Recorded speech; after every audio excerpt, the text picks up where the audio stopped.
Students, آج آپ کا اردو کا لیکچر نمبر 15 ہے۔ آپ نے ورڈز میننگ، انگلش میننگ جو ہے اور ورڈز میننگ اچھی طرح لرن کر لیے ہوں گے۔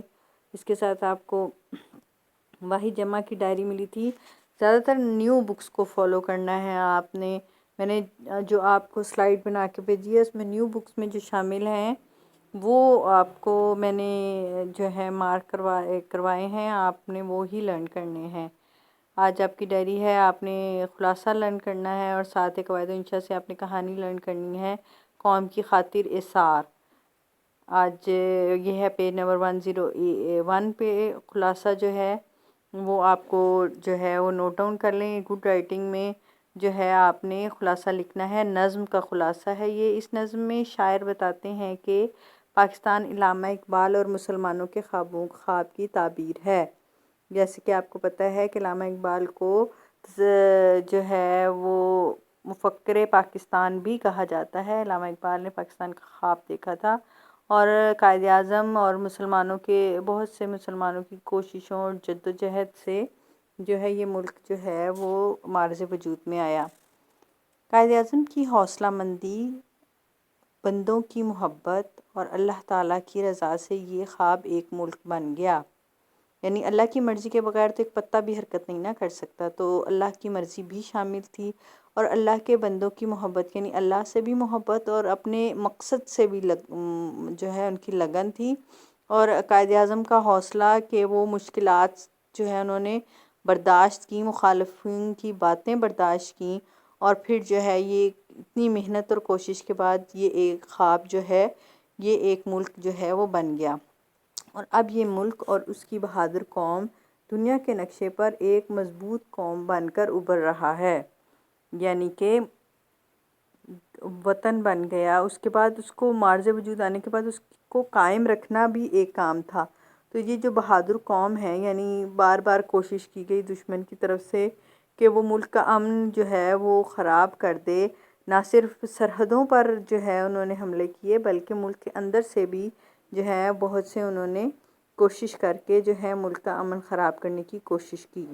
ابھر رہی ہے، اب غلامی کے دور کا جادو ٹوٹ چکا ہے اور آنے والی صدیاں محنت کشوں کے لیے فتح کا پیغام لے کر آئیں گی۔ غلامی سے آزادی حاصل ہوئی تھی ہمیں انگریزوں سے، اور ہندوؤں کے جو ہے ان کی غلامی سے ہم آزاد ہوئے تھے، اور آنے والی صدیاں شاعر کہتا ہے کہ محنت کش محنت کرنے والوں کے لیے فتح کا پیغام لے کر آئیں گی انشاءاللہ۔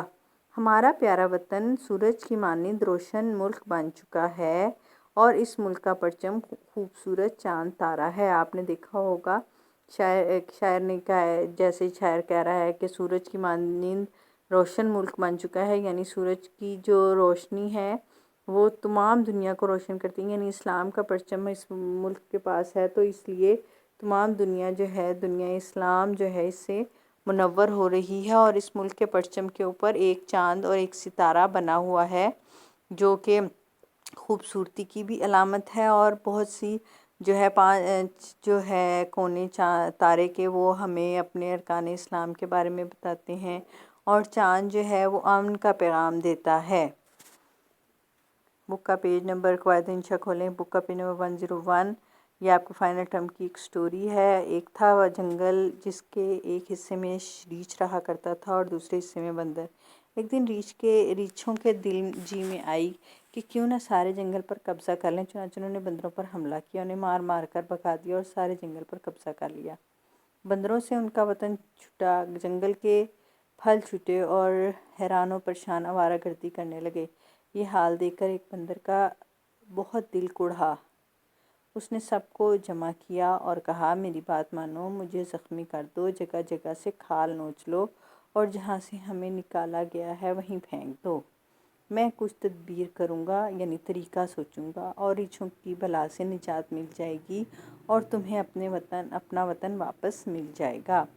بندر ایسے غمگسار اور ایثارمند سے یہ سلوک کرنا تو نہ چاہتے تھے، مگر آخر مان گئے اور اس بندر کو ادمویا آدھا مرا ہوا کر کے ڈال گئے، یعنی بہت زیادہ مارا، اور اتنا مارا کہ وہ تقریباً مرنے والا ہو گیا تھا۔ ریچھو نے ایک زخمی بندر کو دیکھا اور پوچھا، تم یہاں کیسے آئے؟ تمہیں معلوم نہ تھا کہ ہم اس جنگل کے واحد مالک ہیں؟ زخمی بندر نے آہیں بھرتے ہوئے جواب دیا، میں نے اپنے ساتھیوں کو تمہارا غلام بن کر رہنے کو کہا تو انہوں نے میرا یہ حال کر دیا۔ اب وہ ایک ایسے جنگل میں چلے گئے ہیں جہاں ہر طرف ہری بھری گھاس کا فرش بچھا ہوا ہے، چشمے ٹھنڈا پانی اگل رہے ہیں، پھلدار درختوں کے بے شمار جنگل ہیں۔ جنگل کیا ہے، بہشت کا قطع ہے۔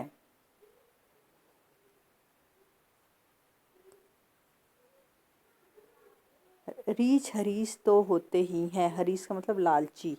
انہوں نے کہا، تم ہمیں وہاں لے چلو، ہم تمہارا انتقام بھی لیں گے اور اس جنگل میں چین کی بنسری بجائیں گے، تمہارے زخموں کا علاج بھی کریں گے۔ بندر مان گیا۔ انہوں نے ایک ریچھ پر بندر کو لاد لیا اور سارے ریچھ بندر کی رہنمائی میں چل پڑے۔ رات بھر چلتے رہے۔ ایک جگہ معمولی کیچڑ تھا اور اس سے آگے گہری دلدل تھی۔ بندر نے کہا، اس دلدل سے آگے وہ جنگل ہے جسے جنت نظیر کہا جاتا ہے، تم بے خطر بڑھو اور میرے پیچھے چلے آؤ۔ ریچھ آگے بڑھتے گئے اور دلدل میں دھنستے گئے، حتیٰ کہ آخری ریچھ تک دلدل کے پیٹ میں اتر گیا۔ اگلی صبح کو سارا جنگل سنسان تھا، کسی ریچھ کا پتہ نہ تھا۔ بندر خوشی مناتے ہوئے واپس آئے اور سارے جنگل کے مالک بن گئے۔ ایک بندر کا یہ احسار ساری قوم کا اقبال بن گیا۔ نتیجہ، ایک بندر کا احسار ساری قوم کا اقبال بن گیا۔ اقبال کا مطلب بلندی ہوتا ہے۔ تو آپ نے یہ دیکھا کہ اس نے مصنف جو ہے پیراگراف کی صورت میں کہانی لکھی، یعنی کہ پہلے اور انورٹڈ کاماز میں جو مکالمہ تھا وہ لکھا۔ کہانی کی خوبصورتی یہی ہوتی ہے کہ اس کو اچھے طریقے سے جو ہے پیراگراف کی صورت میں لکھیں۔ پہلی لائن سے لے کر آخری لائن تک آپ پیپر میں لکھ دیتے ہیں، بجائے اس کے کہ اس کو پیراگرافنگ کریں اور اچھے طریقے سے نتیجہ، یعنی قوم کا احسار ہے، قوم کی خاطر اس نے قربانی دی ہے، احسار کیا ہے۔ اور احسار اور قربانی ہمیں اسلام میں بھی سکھایا گیا ہے۔ یہ تو جانوروں کی ایک کہانی ہے اور اسلام ہمیں حقیقی زندگی میں بھی احسار کا درس دیتا ہے۔ کہانی اچھی طرح لرن کر کے تو آپ نے اس کو پریکٹس کے طور پر جو ہے رف کاپی کے پر لکھنا ہے۔ 10 منٹس آپ کے پاس آپ نے لینے ہیں۔ 10 منٹس کے اندر اندر ایک سٹوری لکھیں تاکہ آپ کی رائٹنگ پریکٹس بھی، اور گڈ رائٹنگ میں پیراگرافنگ کی صورت میں، اور ساتھ ساتھ آپ نے یہ بھی کرنا ہے کہ مکالمے جو ہیں وہ اچھی طرح انورٹڈ کاماز میں لکھیں اور لفظوں کا چناؤ اچھی طرح کریں۔ بے شک آپ لفظ تبدیل بھی کر لیں، لیکن اگر آپ اچھے چاہتے ہیں تو ووکیبلری میں اضافہ چاہتے ہیں اپنی، تو جو ہے یہی لفظوں کا استعمال کریں۔ لیکن اگر آپ آسان لفظوں میں لکھ لیں گے تو بھی مطلب اس میں کوئی ممانعت نہیں ہے، آپ اپنے لفظوں میں بھی سٹوری لکھ سکتے ہیں۔ اور اچھے طریقے سے ڈائری پریپیئر کریں۔ گڈ رائٹنگ میں جو ہے خلاصہ لکھنا ہے، مارجن لائن لگا کے، کٹ نپ مارکر سے ہیڈنگ دینی ہے، اور اچھے طریقے سے جو ہے سارے جو ہے وہ آپ نے یہ کرنا